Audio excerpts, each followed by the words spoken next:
Hi. So it's 4 in the morning, and I can't sleep. But I'm so tired. But I think it's my medication that is turning me into an insomniac right now. So I thought I thought I'd do a voiceover, and I think this is gonna be a really horrible idea when I listen to this back later. Because I think they say that being so tired is the same as being a little bit drunk. So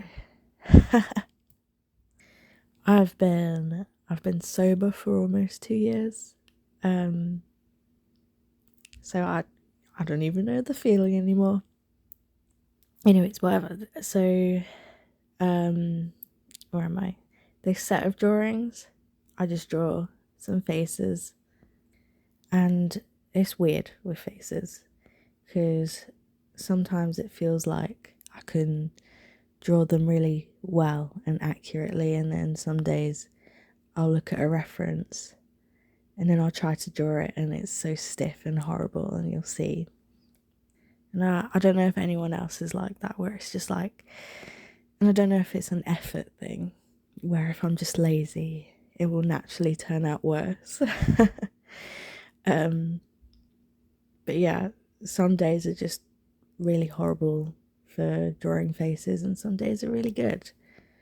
So I guess moral of the story, you can be at the same level and have really bad drawings and really good drawings, and that's okay, and I think that's quite normal. Oh yeah, and I drew some of my own characters for um a comic idea that I have that's been sitting in my brain, and I draw a couple of characters, and I'll talk about it at the end when it comes up. But first, for now, I'll just go with my. I'm so tired.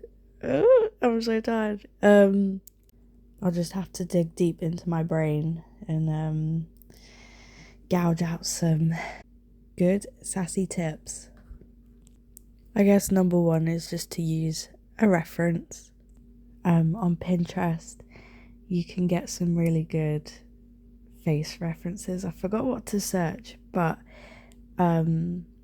not this drawing, but the one that comes after I draw the man who plays Superman and Man of Steel, Henry Cavill. I can't remember what I searched, but it was something like Henry Cavill expression sheets, and then you get loads of like different facial expressions. And I think if you search for other actors, because they're actors, they should be good at making good facial expressions. So yeah, here he is. Here he is. Process of drawing him. Yeah, I don't draw men often. And this is definitely something that this challenge breaks me into. It's like, oh, what should I draw today? Don't really feel like drawing, really. I'll draw something I don't usually draw. I'll draw a man. I'll draw a man's face. I think another tip would be, especially if you're starting out, to draw very different faces, like people who have very, how do I say, like strong facial features. And that can help to build your confidence with likeness. Because if you look at caricatures, it's very much like, oh, that person's nose is way bigger than it actually is in real life. But all of those features, those exaggerated features, all put together, it looks like the person. And when you're starting out, that if you're able to notice what sticks out, you know what I mean? Or like, I don't know how to describe it, I'm really bad. My point is, it's easier to draw people who have really specific to them facial features than it is for someone with like a really average looking face. And I think when you learn to draw like really unique noses or really unique like facial structure, I feel like you understand the face a bit better. Like when you have like this varied scale, big noses, small noses, big eyes, small eyes, slanted, you know what I mean?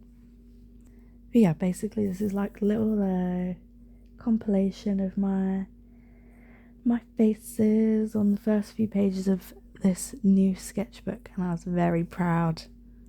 And that's another tip: draw lots of faces. I use the website, what's it called? Line of action. Line of action, yeah. And you can do like class sessions, and then it will show you a picture for like however long you want. You could do like 30 seconds or like a minute long or 2 minutes, and you just draw a face and then you move on. And it's not a big deal if it looks bad, because it's kind of training your eye. And I think that helps you use reference better, because you're training yourself to look at the information quickly, and you're looking for the most important information so you can get it down on the paper. So sometimes speed and quantity is a good thing, and quality will come as long as you kind of put your love and care into it. Sorry, that's really vague. My last tip is I always draw eyes first. I don't know what it is. I just draw eyes first. Nothing else lines up right. You need to put the eyes in first. But yeah, those are my little tips, I guess. I'm ready to talk about my little characters.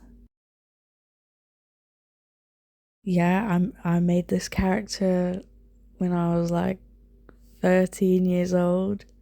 So her like original story is like the cringest thing ever. But little me would be so proud of how far my drawing skills have come. I don't actually have any of my old drawings here with me at uni or at home. It's all like put in storage. But to be honest, her design is not that different.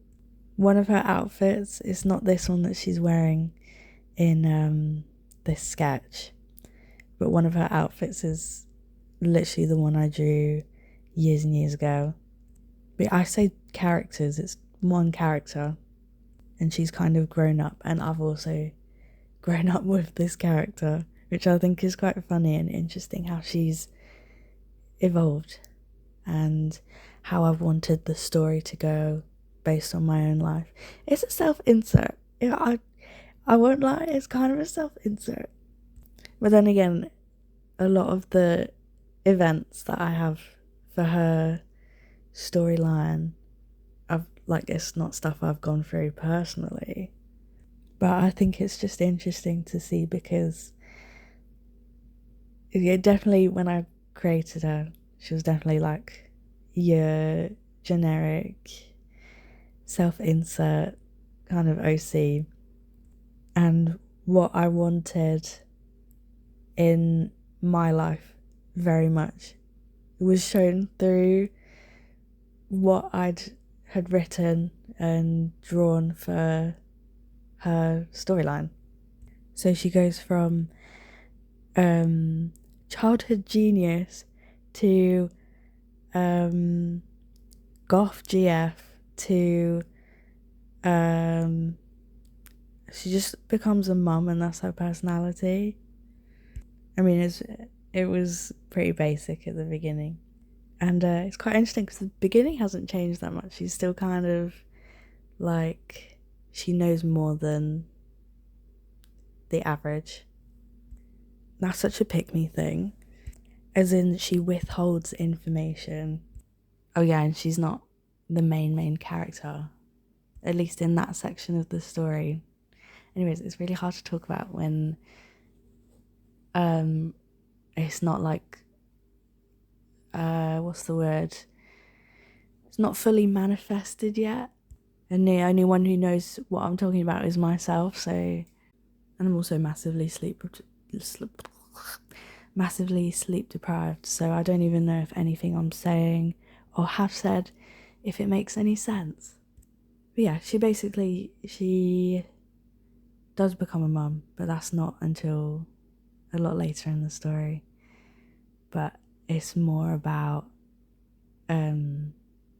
addiction, which is interesting considering where kind of my life events have gone and things that I've had to deal with.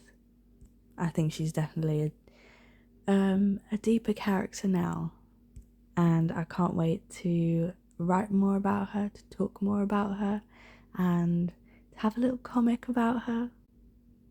Yeah, that is all I have time for to talk about now. So if you like the video, you should like the video. I don't know how good this video is going to turn out, but if you liked it, you should like it. And if you want to hear more from me and more about this character in the future, I've not really sold her. If you want to hear more about me, anyways, you should subscribe.